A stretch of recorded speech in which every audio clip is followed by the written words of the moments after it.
Midway Broadcasting Corporation, or our participating sponsors. Live from the Xfinity Studios at WVON. We're your original social media. You're listening to Inspirational Perspective with Linal Harris on 1690, The Talk of Chicago.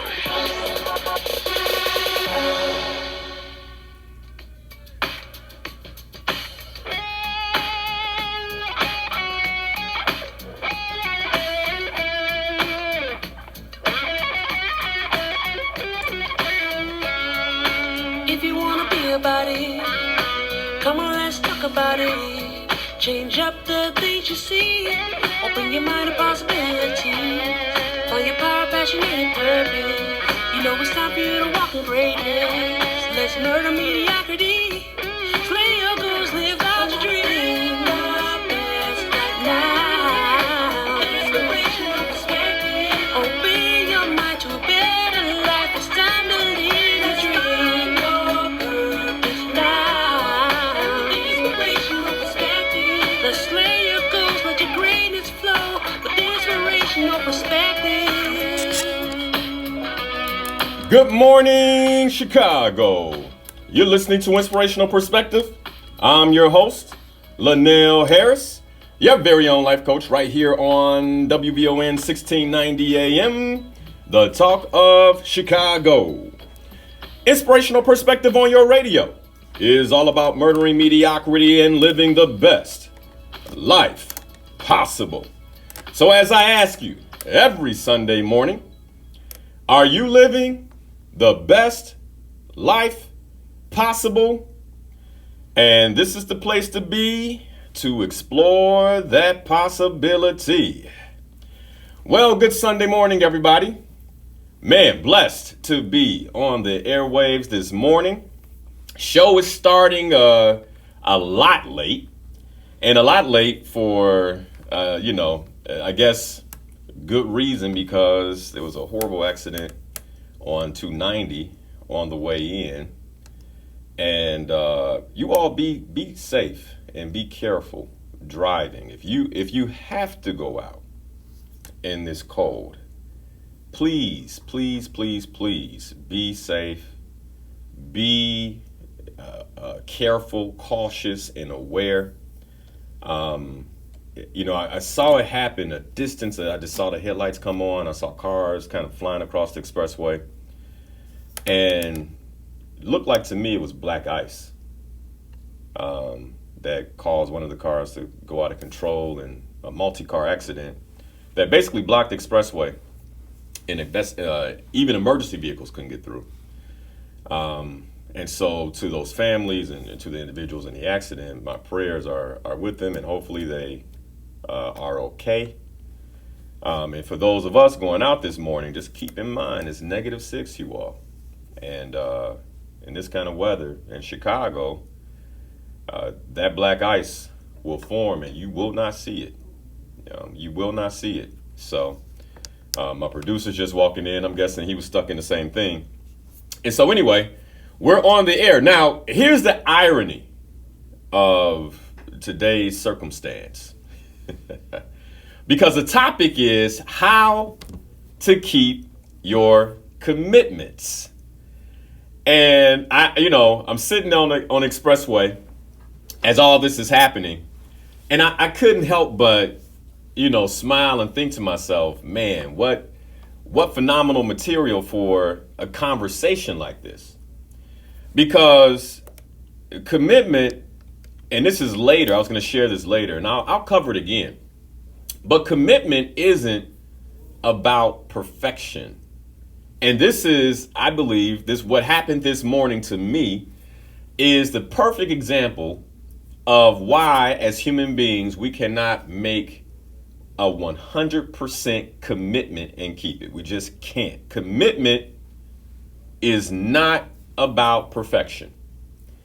And more than anything, commitment is about consistency and persistence. No matter what, are you willing to keep the commitment? So, man, it was a breakdown, complete breakdown. My commitment is to be on the air by 7:15, no later than 7:20. every morning. And it's about, I think I got on there about 7:35. And so complete breakdown and commitment. We're going to talk more about how to navigate a breakdown, because today's topic is all about how to keep your commitment. So don't go anywhere, because I believe that the resistance I didn't face for just any reason. Okay. It came in the face of a lot of what I want to discuss today. I firmly believe that I don't believe in coincidences. And so let's just get in, because we don't have as much time as we normally have. Last week, we established that decisions define our lives. And these decisions help us, when we make them from a deep place of commitment in the present moment, disrupt our futures. Last week's topic was how to disrupt your future. We focused in on decision making and decisions. And today, I want to talk about how to make decisions from a deep place of commitment. So now that we know our life is determined, our future is determined, who we become, who we are, is determined by the decisions that we make. Now let's talk about making those decisions from a deep place of commitment. All right. Now, I want you to think right now for a moment and just ask yourself, a different way to ask this is, what is the source of your decision-making process? Just ask yourself that question for a moment. What is the source of your decision-making process? When you have to make, difficult decisions, daily decisions, knee-jerk decisions, how are you making it? But more importantly, what is the source of that decision? Is it fear? Is it the need to defend yourself? Is it feeling good? Like many of us, the source of our decision is it's all about feeling good. Like, man, I don't want to feel any pain. I don't want to think about anything that's going to cause me pain. I don't want to be in a place that makes me uncomfortable. And so our decision making comes down to, I want to feel good. How do you make decisions? And what are those decisions sourced by? Are those decisions aligned with the deep commitment that you have for your life? But first, let me ask you, do you have a deep commitment? Now, this morning's show is dedicated to the Discover and Live Your Life Purpose cohort that just distinguished their purpose last night when we completed yesterday's workshop. It's also dedicated to the Slay Your Goals members who will be meeting with me at 9:30 this morning to discuss our 2021 goals and to discuss commitment in particular. And I wanted to talk about how to keep your commitments to this group, but I wanted to share it with the broader group of those of you who listen to me on Sunday mornings. And the reason for this is because if I can keep my deep commitments, like the things that matter most to me, my life completely changes. My life completely changes, and it changes and it begins to go in the trajectory of my vision for my life, of my purpose, God's purpose for my life. So what we're going to discuss in detail today are what I believe are 7 distinct ways that we can keep our commitments. 7 things you should consider when you're in the process of navigating a commitment. So let's get started. How to keep our commitments. So first, I want to kind of share this idea of 3 levels of mastery that have been distinguished by individuals like Robert Greene, who wrote the book, A Book on Mastery, psychologists who study mastery, Malcolm Gladwell, who also looked at different masters, and then also the renowned life coach Tony Robbins, who uses these same theories when he's teaching as well, in terms of the 3 levels of mastery and how to master what it is that we want to create in our lives. And these 3 levels of mastery are, first, cognitive mastery.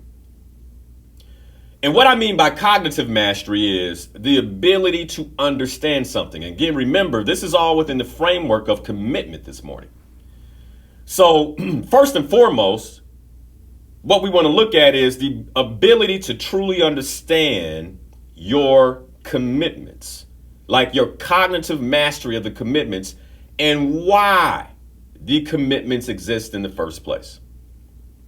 Because many times we make commitments, but because we don't understand the commitment itself. Let me give you an example. Like, many people started the new year and said, I'm going to commit to being more healthy. That means I'm going to eat better, and that also means that I'm going to exercise. So they made this commitment. Now, the problem is, if you don't have cognitive mastery over the commitment, meaning I fully understand the commitment, what does that mean? I understand how my health improving impacts my life. It's not that I have an intellectual understanding that losing weight is better. That doesn't work. Knowing that is not enough. It means that I understand how a loss in weight impacts my body, impacts my joints, impacts the different things that make my body work so that it can work in an optimal way. Cognitive mastery. I firmly believe that many of us aren't keeping commitments because we don't understand what's on the table.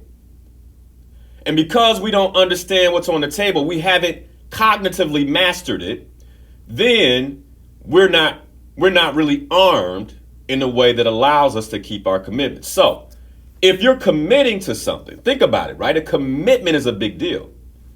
Are you willing on a surface level to deeply understand it? Another example is marriage.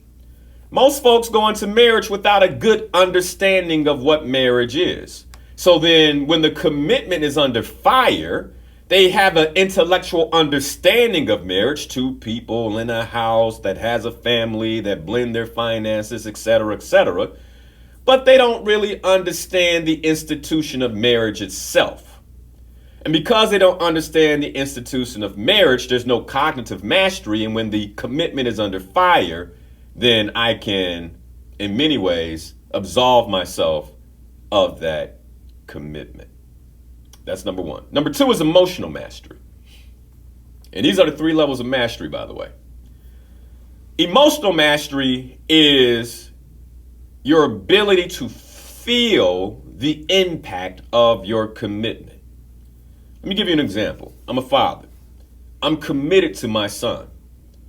There are times when I might be in his room, sitting in the little lazy boy chair we have in there. He's playing on the floor. And I'm consumed and overwhelmed by emotion, by love for that boy. Because my commitment to him, I want to see him grow into a preteen. And I'm thinking about who he will be based on the commitment I have to him. I'm thinking about who he will be as a teenager, what he will encounter as a teenager. I'm overwhelmed by emotion. I can feel it. I can feel the necessity for my commitment to him. I'm thinking about him as a man. I'm thinking about him when he's my age. Will he have a family? And I can feel my commitment to him and how I want to influence his life. I feel it. And because I feel it, the commitment I have to my son is also maintained by emotional mastery. Again, 3 levels of mastery. We're starting here. I'm going to come back to emotions. Emotions are critically important to the commitment process. The third one is physical mastery. And this is the ability to actually do what you said you were going to do, and do it with consistency. Do it with consistency. The ability to embody in your own physiologically, I can't even say it. Y'all know what I'm saying. Physiology, right? The ability to do what you say you're going to do, to the extent where it becomes a part of your physical identity. All right, physical mastery. So what is that? Well, let's use another example. And many of you have physical mastery of waking up and going to work in the morning. Physical mastery. Even if you hit snooze, at some point the body says you have to get up. We have a commitment. People are counting on you. And if it's not just about people counting on you, it's about the consequence of not showing up. And so there's a physical mastery. The body begins to wake itself up. Some of you, you've hit snooze too many times and you actually sit up in the bed, heart pounding. Now you can't go back to sleep. Oh, I can't be late for that meeting. Physical mastery. What's happened is the commitment you have to work, the commitment you have to showing up is so powerful that it actually turns something on in the body, turns something on in your physiology that allows you to almost do it automatically. Commitment. Commitment. Commitment. You might not think you're committed, but your physiology says you are committed. Okay? So I want to keep this in the background as we talk about how to keep our commitments, because when it comes to our commitments, these are the things we need to be talking about. My cognitive mastery of the commitment. Do I understand it? My ability to fully feel the commitment, right? Feel the commitment, my emotional mastery. And 3, how that commitment impacts my physiology, my physical commitment. Now, how does all this relate to a simple commitment? Let's break it down. And how deeply do you understand the reason you made your commitments, whatever they are? And how deeply do you feel the commitment? To the extent that you're willing to perform the commitment. Like, how willing are you to perform the commitment? No matter what comes up, fear, anxiety, stress, no matter what it is, are you willing to, or are you committed to performing the actual commitment itself? Well, first I want to go into what is commitment. And when we look at Merriam-Webster's definition in a dictionary, there are 3 different definitions. The first is an agreement or pledge to do something in the future. A commitment to do something in the future. B is something pledged, something I've pledged. And the third is the state or the instance of being obligated or emotionally impelled. There it is again, even in the definition. Emotional mastery. The state or instance of being obligated or emotionally impelled. One of the things that you're going to learn today as we talk about how to keep your commitments, that is, if you're not emotionally connected to your commitments, you've lost already. You've lost already. Commitment requires of us a deep emotional experience. And it's interesting because, it has me thinking about, if commitment requires a deep emotional experience, then where does that leave us who, we've guarded our hearts? We've gotten to a point where we don't want to feel. We don't want to deeply feel or be impacted by anything. And more than anything, what I pick up from that is it's going to impact our ability to commit to ourselves. Now, One of the main access points of all commitment is energy, which takes us back to last week. Because what most of us don't realize about energy is that energy is a decision. Let me say this one more time. Because somebody's waking up tired this morning and they're saying, no, Linal, no. I got to disagree. I just want you to listen. Energy is a decision. Food is not a source of energy. Sleep is not, I know people are like, woo, sleep is not a source of energy. Energy comes from your psychology. Now, this doesn't mean stop sleeping. All right, just stick with me here. You ever watch an old war movie and you watch these guys and they're in the jungle, let's say. 3 of them are asleep around a tree. You got 2 more on lookouts and they're taking maybe 2-hour shifts. Many times, what's not said in this war movie, but if you talk to a vet, they'll share it with you. They're not getting sleep. They're not sleeping. Even if they're not on watch, the body doesn't go into a deep sleep cycle. And the reason the body doesn't go into a deep sleep cycle is because they know at any moment danger can pop up and they have to be ready to go.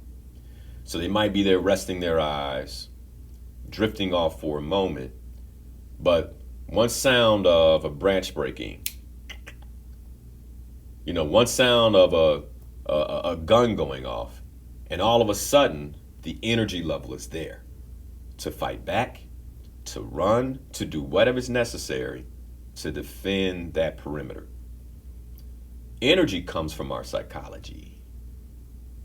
Energy comes from our psychology. You don't hear a soldier on the front line saying, I didn't get enough sleep last night. It comes from your psychology. Okay, so now that we have that, and by the way, sleep can impact your energy. Those of us who are living in a regular regimen, right?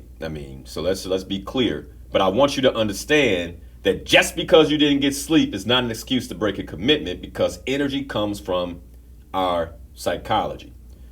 Energy ultimately is sourced by a deep psychological commitment. In the case of a soldier, deep psychological commitment to survive. And so if my body requires energy to do that, I'll be energized. One of the main things that comes up when I'm talking to clients, I'm getting a bit ahead of myself, when, I'm asking what gets in the way of your commitment is fatigue. And really what that tells me is that they haven't become emotionally connected to the commitment to the extent where now it's psychological and the energy is sourced by their psychology. I have to finish this commitment. I must complete this commitment. I can't even rest until the commitment is handled. It hasn't really sunk deep into the emotional part of their being to impact their psychology. So, how to keep your commitments? Well, keeping a commitment requires power. And so the number one, or the first place I want to go in terms of how to keep our commitments is really looking at this idea of power. Number one is power. And when we come back, I'm going to share deeply how this power concept works in helping us keep our commitments. Because more than anything, many of us, we have more power than we even know. And how do you tap into that power to help you source and keep your deepest commitments? When we come back, I'll cover that and the other 7 ways to keep our deepest commitments. You're listening to Inspirational Perspective. I'm your host and life coach, Linal Harris. Right here on WVON 1690 AM, the talk of Chicago. Don't change that dial. You want to hear this.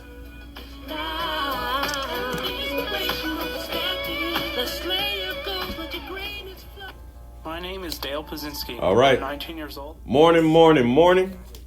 Thank you guys for joining. Woo, what a morning already. Man, -6 degrees outside. Hopefully you guys are warm. You're safe wherever you are. And so, man,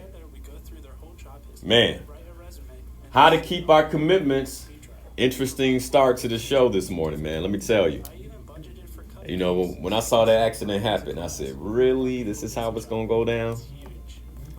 This is how it's going to go down? I said, okay, break down when you're talking about commitments. I'm not changing the topic, though. We're going to talk about commitments. I'm just going to let everybody know I had a breakdown. But what questions do you have so far? I'm curious. Please, if you can, go in and turn this down. Just go in and copy and paste whatever question you may have put in the comment bar since I've come on. How to keep your commitments. Again, you don't want to miss this one. You don't want to miss this one. And again, this is dedicated to the Discover and Live Your Life's Purpose cohort. Those of you who are listening, congratulations to you on distinguishing your purpose yesterday, for sticking through the 6-hour workshop. We had a phenomenal time together. It's also dedicated to the members of Slay Your Goals and the conversation we're going to be having later this evening. And so, again, I'm just excited and grateful to support you guys. All right, so let's see what questions we have here. Taking a look.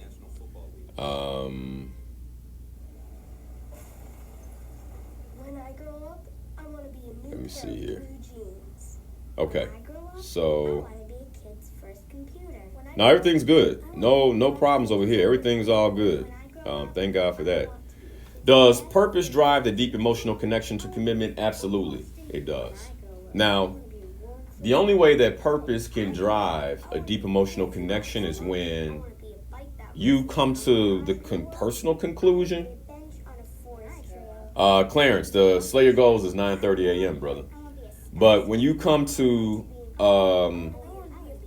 a personal decision that your commitment, or your purpose, is how you intend to live your life.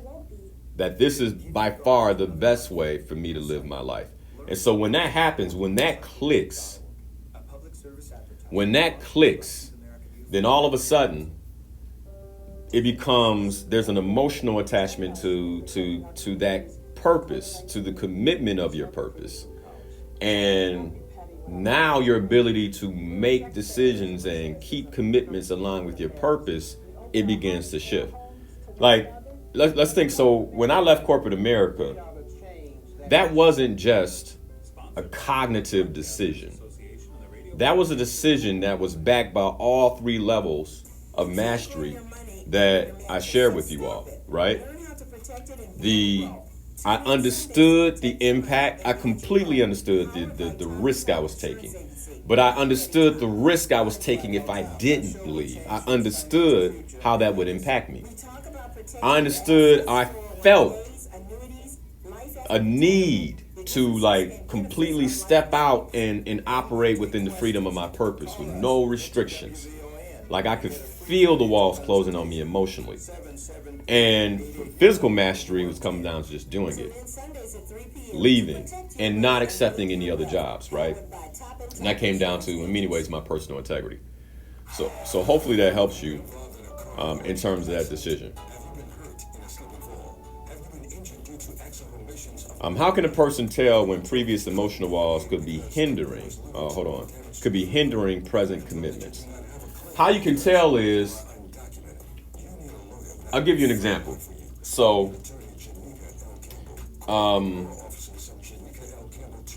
when I notice I'm faltering on commitment, what's typically there is I'm not emotionally connected to the commitment, right? Which means I don't really understand, too, in a cognitive way, the impact of that commitment. And so the best way to tell is when there's what's the best word for this? Like you're indifferent in some ways. Like, I want it to happen, but if it doesn't, okay. That's one way to tell. And if that's the case and this commitment means something to you, but you feel indifferent about it, there's likely an emotional wall, like something that you need to overcome. A great way to get underneath that is therapy. Bringing, hey, I have this commitment. I notice that I feel indifferent about the commitment. What's that about? How do I unpack that? What's going on for me that's causing this to happen in my life? Another one is coaching, is getting some coaching on that thing. But, that's how you can tell a previous, emotional walls can be hindering a present commitment. There's some level of indifference, or, you kind of willing to kick the ball down the road with that commitment because you're not really connected to the impact. Like, ask yourself, if I don't keep this commitment, what's the impact? And if I'm not really caring about that, then what's going on for me emotionally that has me indifferent? All right. This could be a serious condition, fibrillation, which can make you about 5 times more likely to have a stroke. How do you balance things you enjoy that are not 100% purpose driven? It's a broad question, Bill, but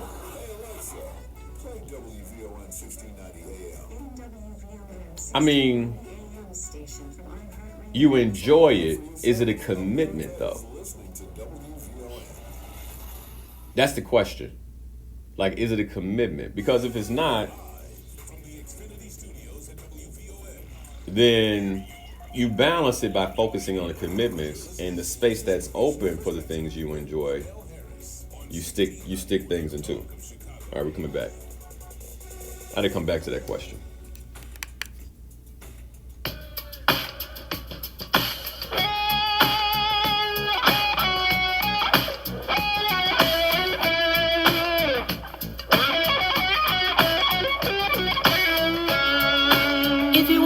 About it, come on, let's talk about it. Change up the things you see. Open your mind to possibility. Find your power, passion, and purpose. It's time for you to walk in greatness. Let's murder mediocrity. Slay your goals, live out your dreams. Right now, inspirational perspective. Open your mind to a better life. It's time to live a dream.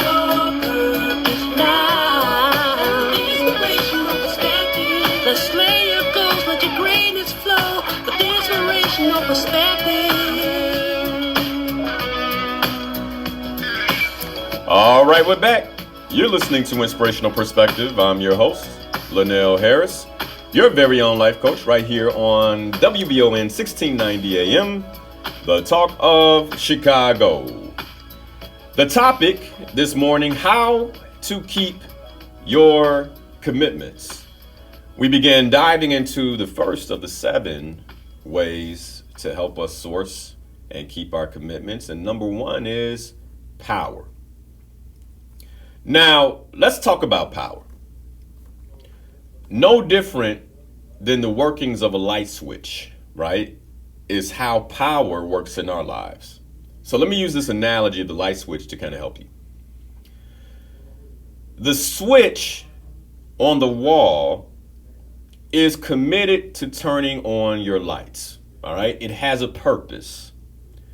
And if we were to say that this switch had a commitment, it is to turning on your lights when you flip the switch up and turning off your lights when you flip the switch down. However, this light switch cannot fulfill its purpose if there's no power. If there's no electrical current, the switch cannot keep its commitment. Now, many of us, we are unable to keep our commitment simply because we lack power. You can say, well, Linal, what do you mean by that? Well, because we're spiritual beings, we all have power. But when I'm not connected to the spirit, then there's a loss of power, right? Right now, gave this example yesterday in the Discover and Live Your Life's Purpose workshop, that if my spirit left my body right now, there'd be no more power in my body. The show would be over. Yesterday, the example I gave is that the workshop would be over. Because the spirit is the power source of the body. All right? Now, my ability to then use the power that is generated by my spirit, not just the power of the body and to see and for the heart to beat and things like that, but to also source my purpose and source my commitments, the capacity of the spirit to have that kind of power is there. And that power is generated in your state of being. Now, your state of being means everything. And by the way, really good motivational speakers, really good rock bands, artists, they understand this. And what they do, right? So let's say I'm an artist or I'm a musician. If I'm coming on the stage and I want to generate a great deal of power in the room, all I have to do is begin to change the state of being of the people, of the audience. How do I change that state of being? Well, I might come out on my greatest hits. That's the reason they're there. Maybe I play that music in the background, and as I come on the stage, lights come. Like, you know, you guys have to understand that as human beings, many of us, like, we're the only ones who don't really get how we operate. Today, many of you are going to be watching the Super Bowl. And the Super Bowl, what they're going to do is they're going to manipulate your state of being. They're going to put on funny commercials, the best commercials that come out in the year to keep you tuned in. Then when it's kickoff time, there's going to be music. There's going to be fireworks. There's going to be, lights and action. What they're doing is they're manipulating your state of being to hold you and to have you make a commitment to the television. Make a commitment to that game that you've already made, but they're going to help you keep it. I'm going to watch the Super Bowl. That's a commitment. That's a decision. And they're going to do their part in ensuring that for 4 quarters you're present by keeping your state of being completely manipulated and turned on by whatever they're watching. From the announcers to the lights to the commercials to the songs, all of it is being done to generate a certain state of being. Now, why can't you do that for yourself when it comes to other commitments? Well, most of us don't know that our power comes from our state of being. So your being provides you a certain level of certainty and belief. So let me describe what I mean by this. If I walk onto the basketball court and my being is a being of confidence, half the battle is already won. If I walk on, I look around, I say, yeah, I'm gonna have my way with these fellas today. This is going to be good. And my being is confident. I have a certainty and a belief that I'm going to win. Then the likelihood that I win, especially if I have a commitment to win, the likelihood that I win begins to rise simply off my state of being. Many of us, we're not sourcing power through our state of being towards our commitment. What's your state of being right now towards your health and well-being commitments? Is it confident or is it defeated? And if it's defeated, how do you expect to keep that commitment? You might say, well, Linal, how do I make it confident? Keep listening, because number 7 is how we keep and how we manipulate our state of being. Okay? But your state of being sources your power. And so one win, I'm on the basketball court, I win one time, typically leads to another win. Where in contrast, a loss typically leads to another loss. And more often than not, if I lose, my confidence is shaking, which means my being is shaken. And only those who know how to manipulate their own being, how to basically derive their own power, can turn around a loss or turn a loss into a win. How does that work? I shouldn't have lost that game. You know what? They're not even that good. And they'll talk to themselves. They'll do things that manipulates their state of being so they can go into the next game even more confident after a loss. That's how they turn a loss around into a win. But it comes from your personal power. And your personal power is sourced by your being. And your being has everything to do with your certainty and your belief. For the commitments that you have,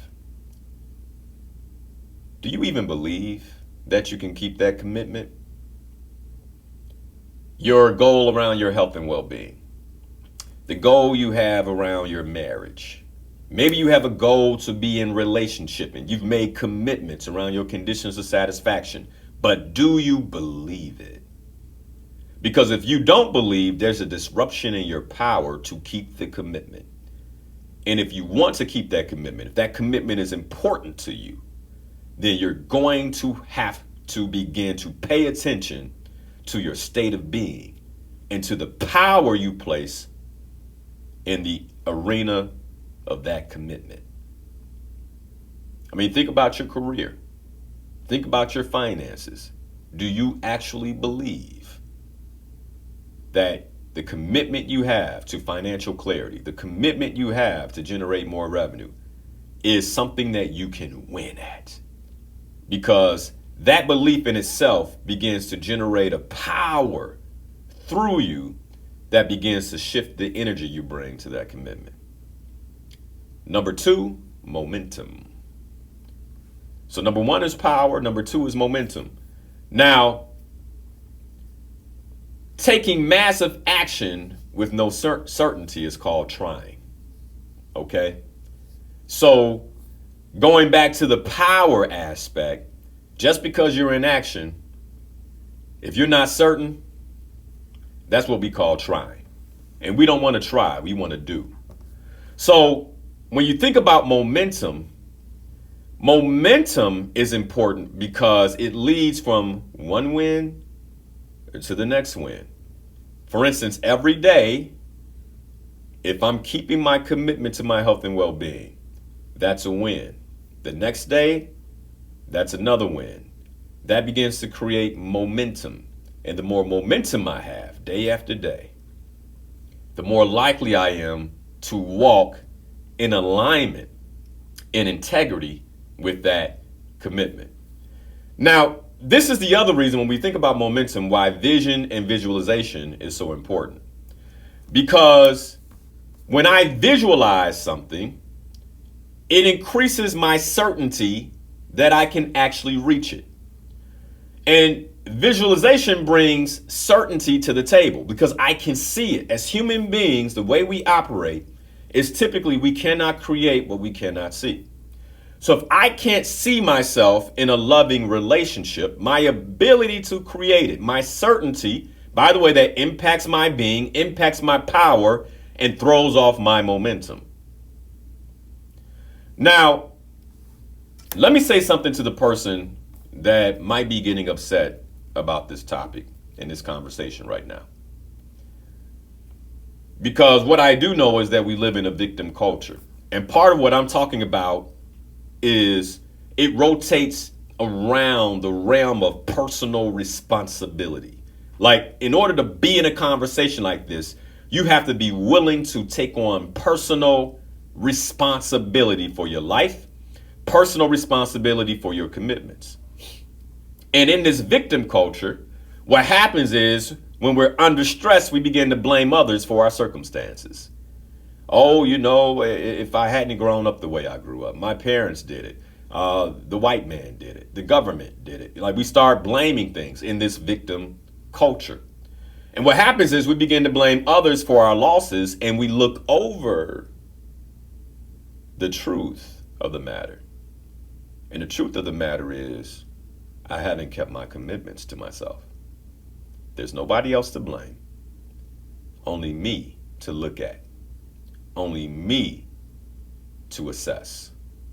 It is me, at the end of the day, that has full personal responsibility for the type of life that I live. Now, if you're losing at this game of life, if you feel like the game of life has been beating you, why are you mad? Why are you mad? If emotional mastery is a component of keeping our commitments, we cannot allow blame to make us angry. Because by blaming, I'm subconsciously telling myself that I have no power.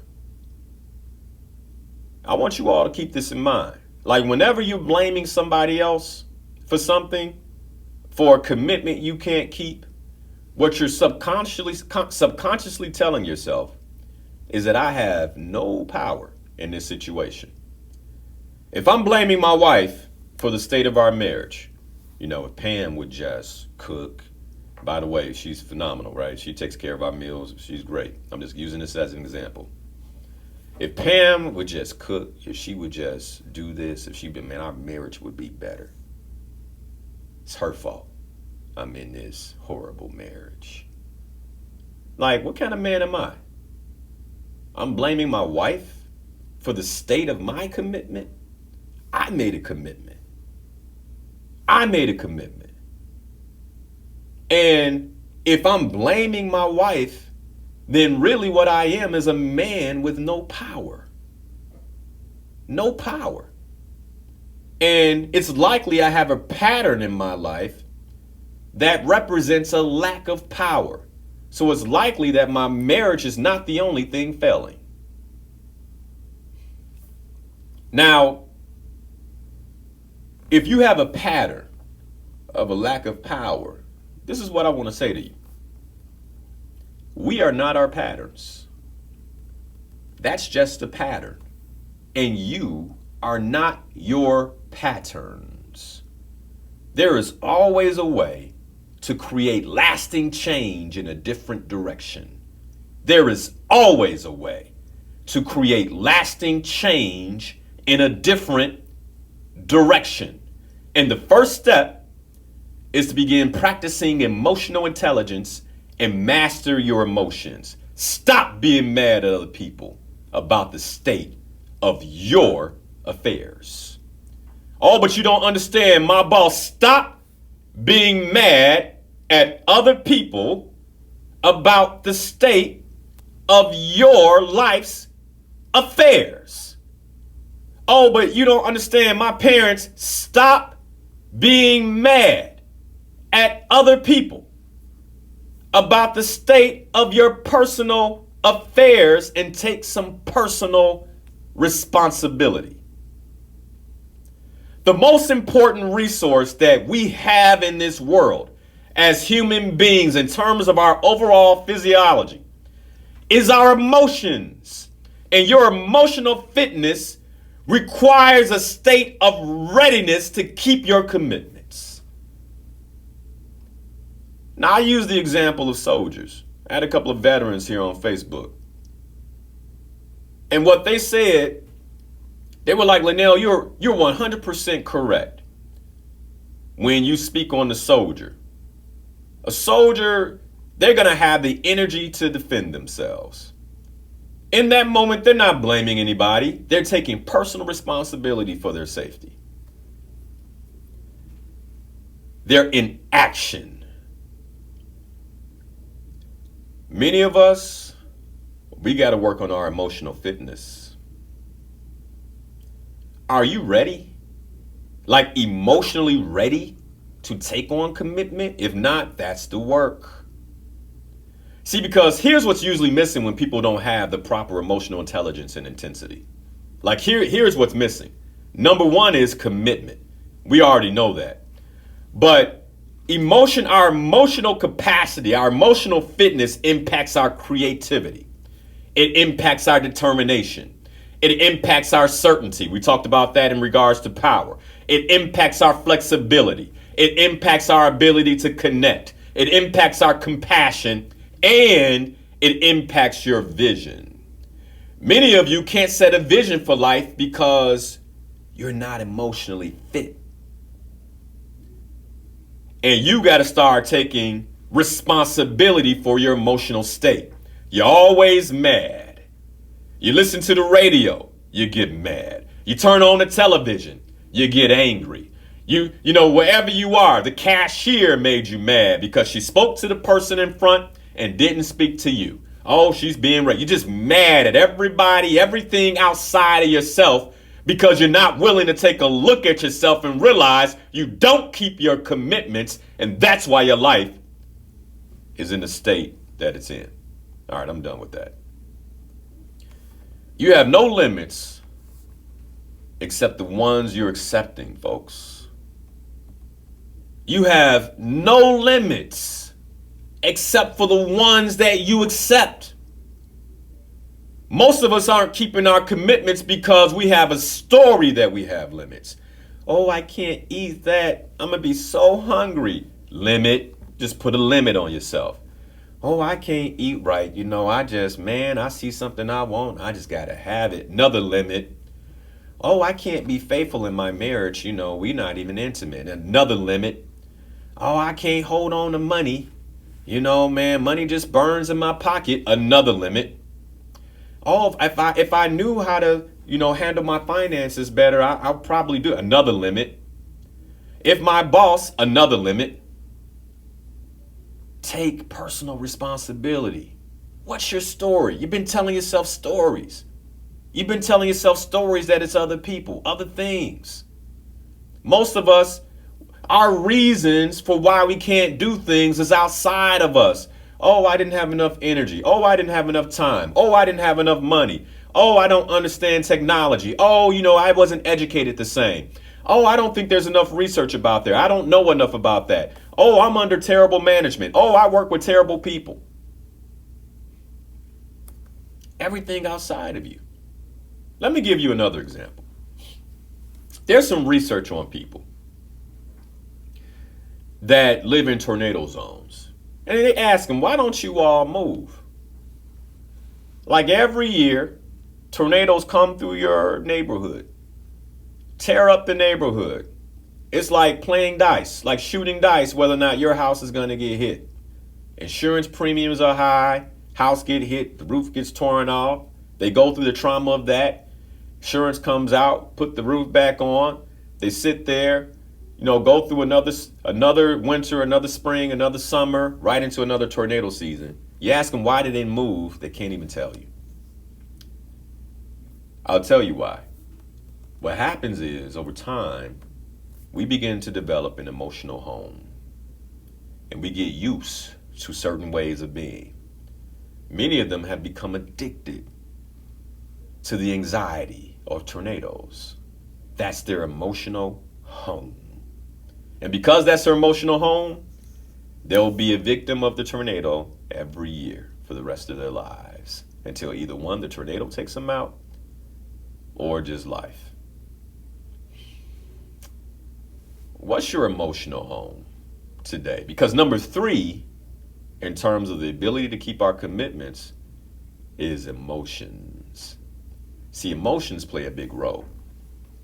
It's been hard for me to talk about commitment without going to emotions.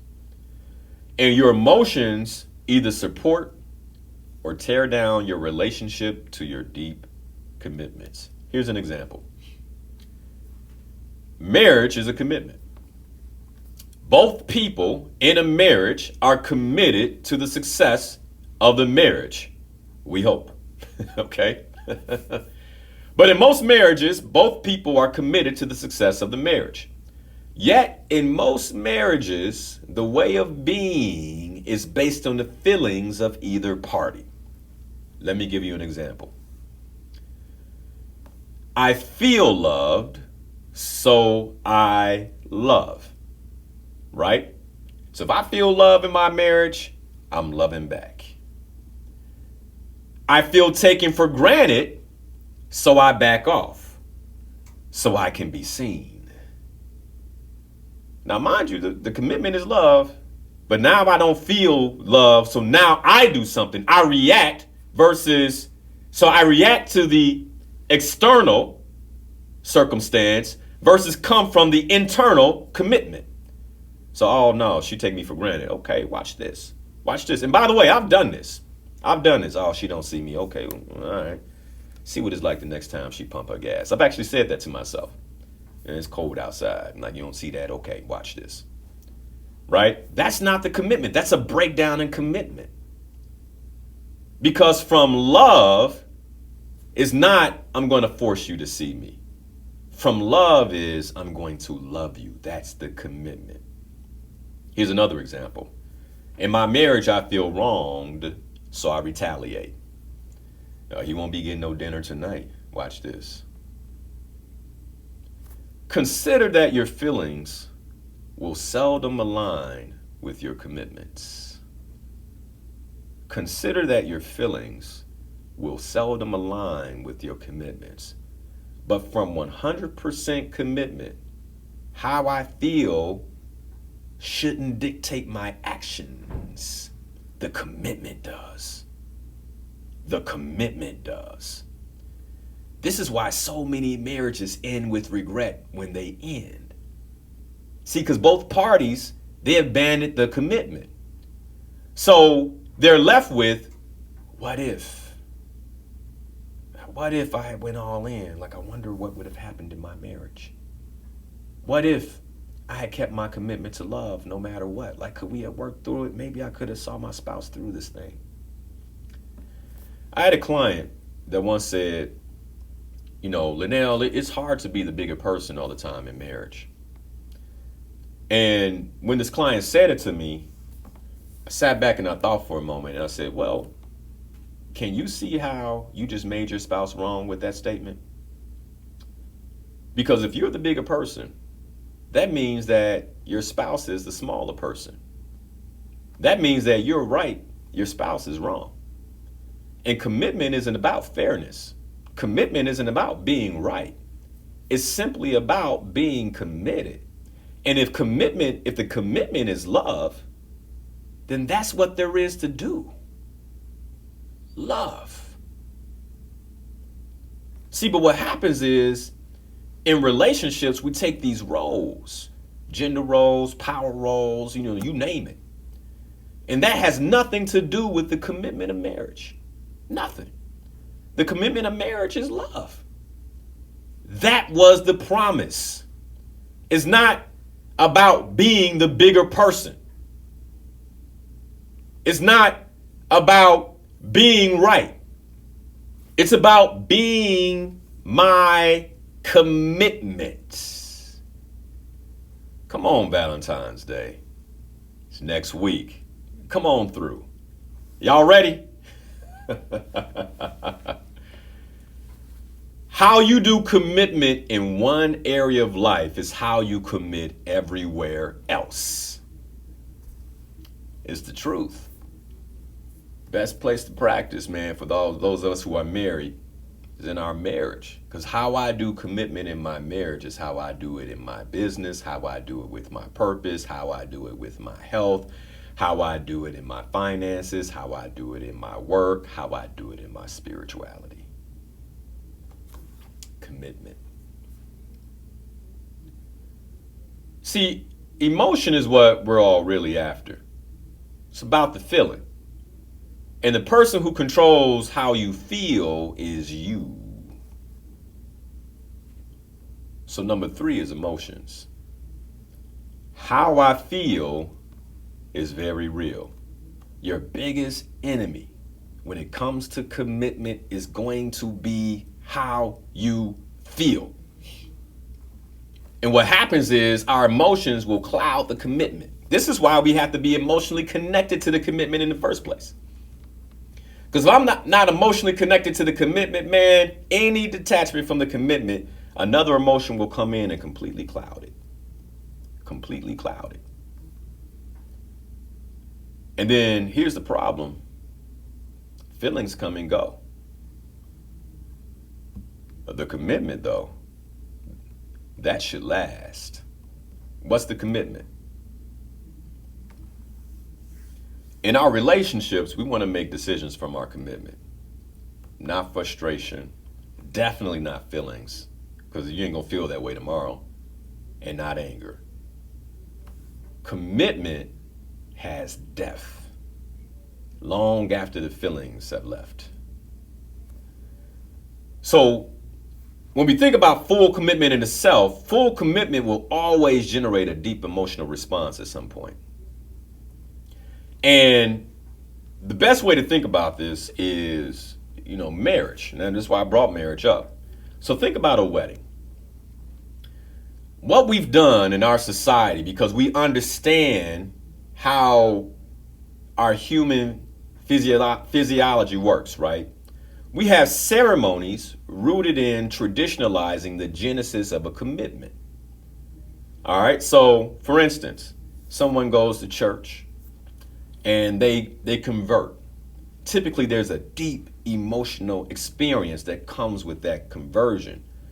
And there's a way of being in the church, right? Talk about power. We talked about that first. There's a way of being and a power that's felt. And that way of being and that power that's felt comes from, in many ways, the psychological triggers that are created from socialization. And that's why there's a powerful emotional impact, like a wedding. A wedding, we commiserate the marriage in front of people, and you turn around and everyone stands up and they begin to clap, and there's a sense of deep emotion connected with the commitment that was just made. So here's the question. Like, almost everywhere in our society, we've socialized ourselves to understand commitment, whether it's the church, whether it's marriage. Like we do these, we have these social things to really mark a commitment with strong emotion. But what about your goals? What about your purpose? Are you fully connected to your commitments in that arena in a deep emotional way? You want to keep your commitments, get connected to them emotionally. And why is that important? It's important because resistance will meet every commitment at the door of achievement. Let me say that again. Resistance will meet every commitment at the door of achievement. Resistance shows up as circumstance and situation. That's what happened this morning. Circumstance. And the only way to navigate through that type of resistance is the clarity you have on your commitments. And see, we all want to achieve something, but are you committed? There's one trait that connects every human being, regardless of race, religion, culture, and geographic location. And that is our need to achieve. Somebody tell you they don't want to achieve something, they're lying or they're mentally ill. Because any healthy human being, regardless of race, religion, creed, culture, and location, has a need to achieve. Now, here's the difference. As children, we were soaked in praise and recognition when we had small achievements. And we became aware of what achievement felt like with our first smile. We smiled and then mommy said, "Oh my God, look at this smile." And daddy, "Oh, look at this smile." Then we had our first word and it was like, "Did you just say daddy? Did you just say dada? And it's so much praise, so much recognition. Then the first clap. And it's like, oh, my little baby, clap, clap, clap, clap, clap. And the first step. And it's like, oh, you fell down, but Booski took a step. Booski took a step, right? And it's just all this recognition and praise. And as we have these milestones as children, they come with applause. They come with cheers. They come from our caretakers and loved ones. But then something changes. As we grow older, something strange happens. The applause stops. The praise stops. The recognition stops. And many of us, we've lost our drive to take a risk and achieve. And the reason why is because there doesn't seem to be a payoff. And this is why the fourth way to keep your commitments is celebration. Because when nobody else celebrates you, you got to be willing to celebrate yourself. Number 4, celebration. Now, those of you in Slay Your Goals, I talk about celebration all the time. Celebration is critical because you think about this. I watched my son in the last, 3.5 years. He's achieved some remarkable things for a human being. And by the way, most children do it. He's learned how to recognize letters, how to count, how to read about 80 or so sight words, how to read little small books. He's learned how to walk, how to crawl, how to brush his teeth, how to use the bathroom. Each one of those things came with celebration. We celebrated, we danced, we high-fived. He knows that, man, if I keep the commitment to pee in the toilet, that's a good thing. It's a good thing. He's been socialized that way. And what happens is, now I want to change my diet. Nobody's going to call and say, hey, good job. You ate well today. And so you have to celebrate it. You have to make a big deal about it. And that's the shift. Number 4, celebration. Think about this. Hunters hunt. If the outcome of all your time and effort went on your wall like a hunter, hunters, they'll put moose heads up and deer head, all kinds of craziness, right? With antlers on the wall. What should be on your walls? What are you celebrating? Have you celebrated your achievements? Small achievements, medium achievements, large achievements? Because if you're not celebrating, then, you wonder why you don't really want to take on a big, tough commitment, because there's nothing at the end for you. Yeah, the commitment itself, if you keep the commitment itself, life might change. But again, we're social animals, and there's certain things that we require, and you've taken it from yourself. The ability to celebrate. Celebrate your achievements. Now remember this, momentum is critical to keeping our commitments. So now here's a big distinction. Do you celebrate your failures? Now let's think about this, right? Because as children, when we tried to walk but we failed, we were still celebrated, right? Mama would say, it's okay, baby, you got halfway across the room. Go back and try again. Go back and try again. And it was, again, clapping and dancing and whatever it took to get you to take on that difficult task of learning how to put one foot with balance in front of the other foot for a body that didn't know how to balance. And even though we failed, we were rewarded. We were celebrated for trying. Like, do you even celebrate trying things? Try something brand new? Man, I made it a month on this diet. I messed up. It was a breakdown. But you know what? I'm going to celebrate the fact that I went so long and declare this breakdown and keep going. See, consistency is commitment, not perfection. And many times we have this deal of, like, we mix up commitment with perfection, and they're two completely different things.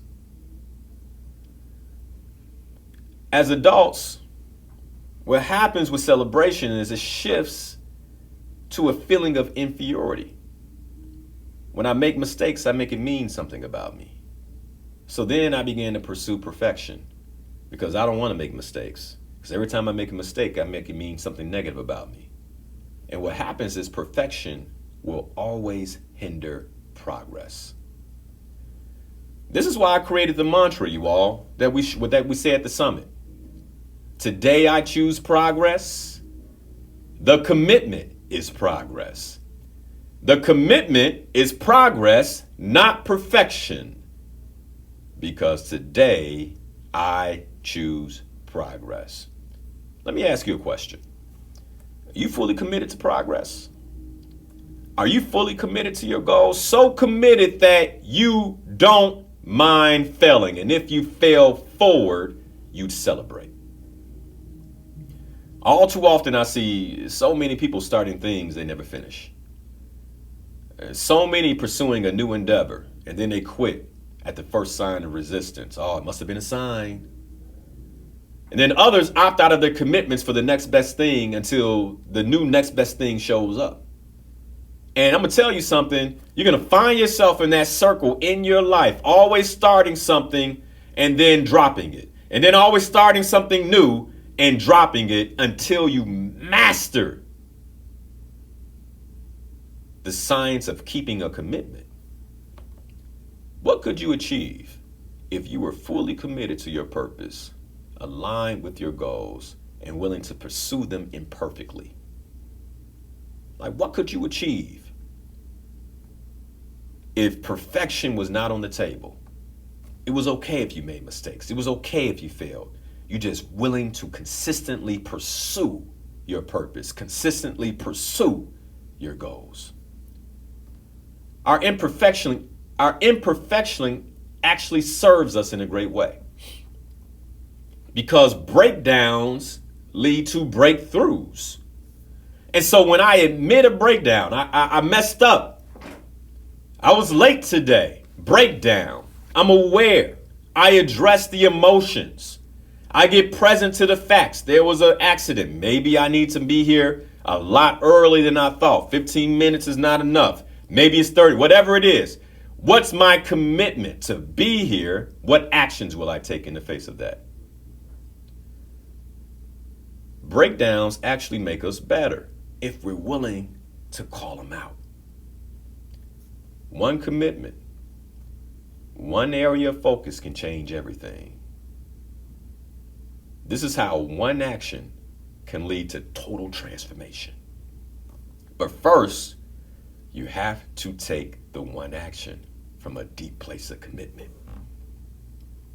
Vince Lombardi said, the quality of a person's life is in direct proportion to their commitment to excellence.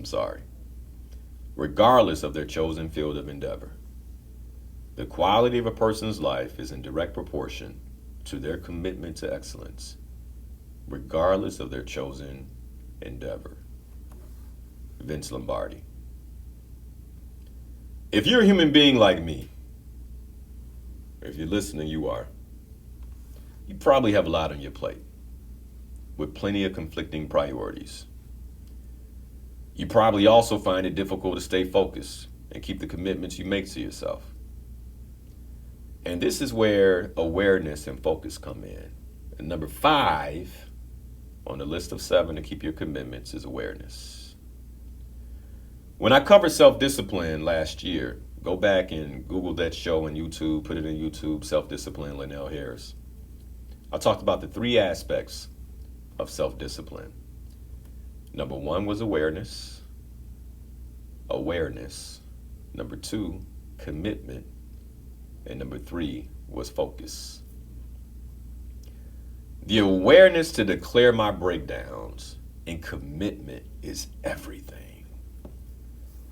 I'm not a perfect man. I'm never going to even, try to act or appear that way. It's just not the case. Everything I talked about in terms of marriage, I'm guilty of. And I catch myself at times. Thank God for awareness.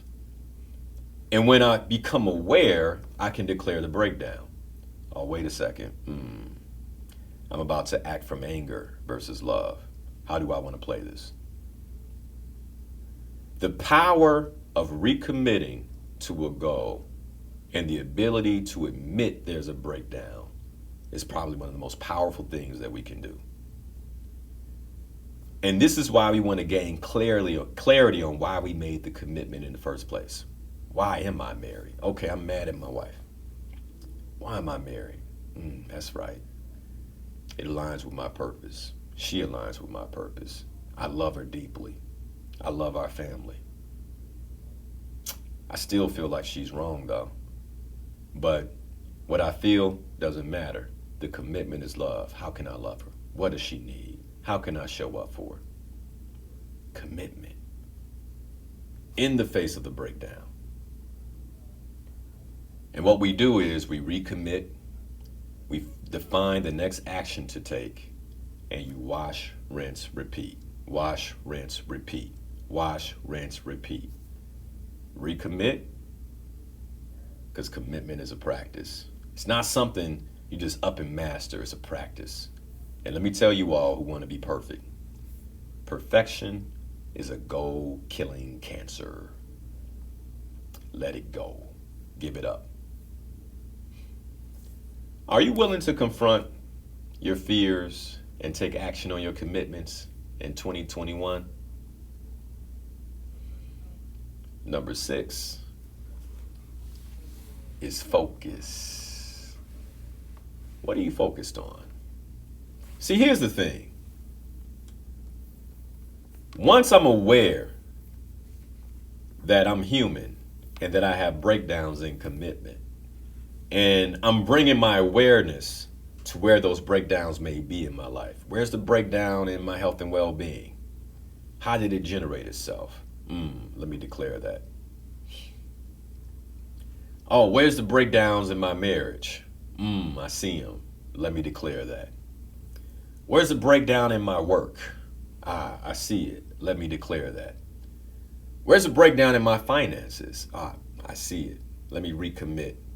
Let me declare the breakdown, recommit, take action. This is what commitment is about. See, how to keep your commitments is not about perfection. It's about awareness of when the commitment breaks down and the willingness to admit it to myself and then get back in action. Get back in action. So where does focus come in? Comes in on the action. Where are you focused? See, because just because we're human and we do have breakdowns in commitment doesn't mean we just break down.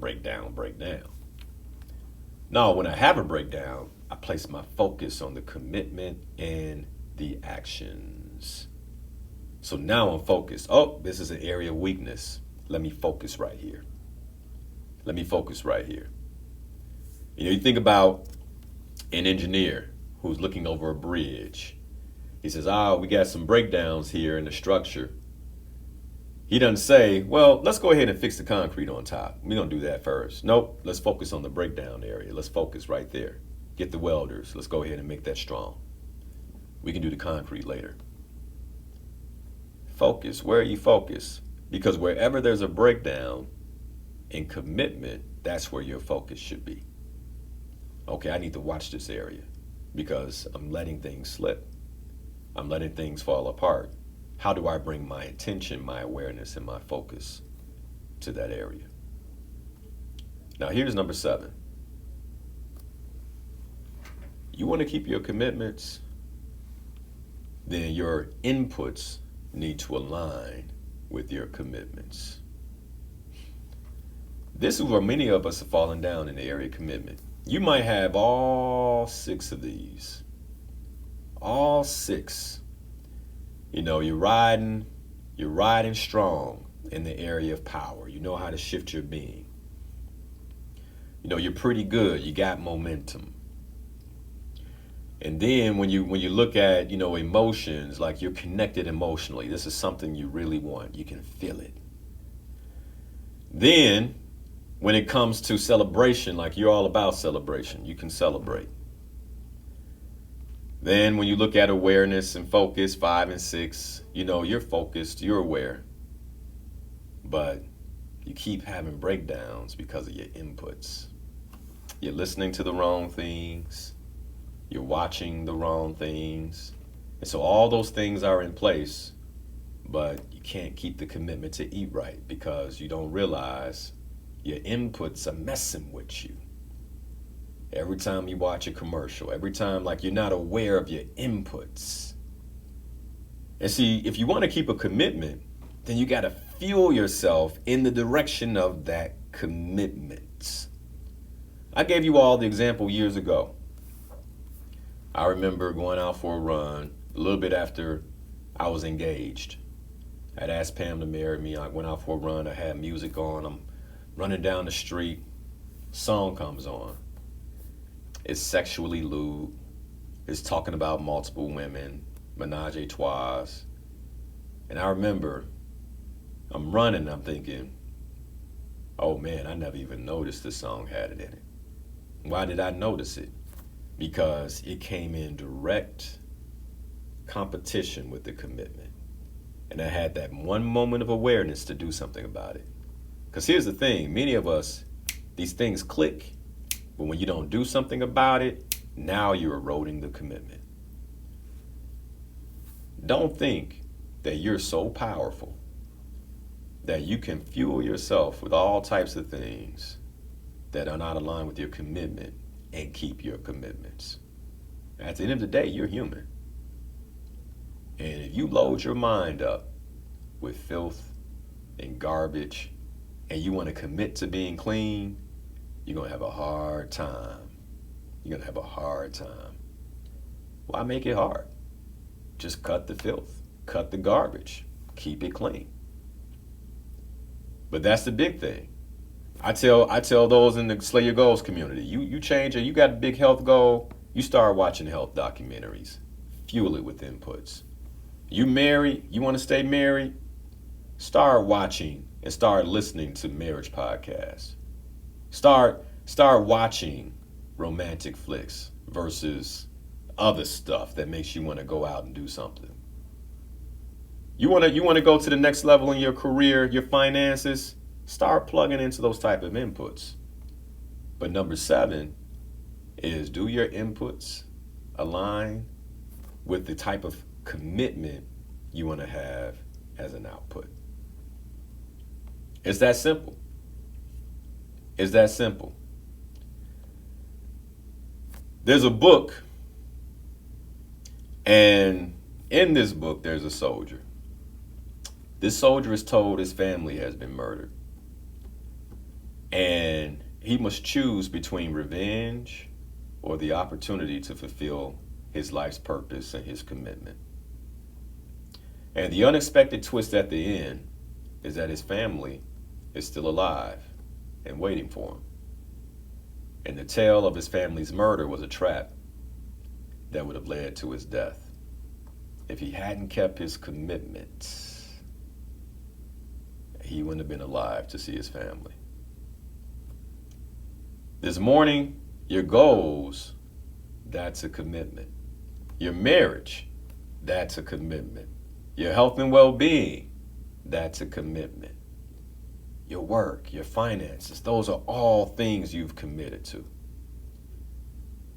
A commitment is a pledge. It's a pledge to yourself, it's a pledge to others, it's a pledge to your family. And that commitment should be a focused undertaking in your life. To be committed means you are dedicated to your goal, dedicated to the cause of your goal, dedicated to the impact of that goal. Commitments don't change. Our feelings do. Our emotions do. Circumstances do. Situations do. But the commitment itself, that doesn't change. So consequently, the goal should never change. And this morning, there's anything I can encourage us to do, stay devoted. It's February. 75% of goal setters have abandoned their goals. There's an opportunity to recommit. there's an opportunity to recommit. Declare the breakdown. Stand back up. No different than a child that fell. You took some steps, you failed. That's okay. Turn around, start over again. Stay devoted, stay focused, slay your goals. You've been listening to Inspirational Perspective. My name is Linal Harris, your host and life coach, right here on WVON 1690 AM, the talk of Chicago. Stay committed, stay warm, and be safe. And God bless.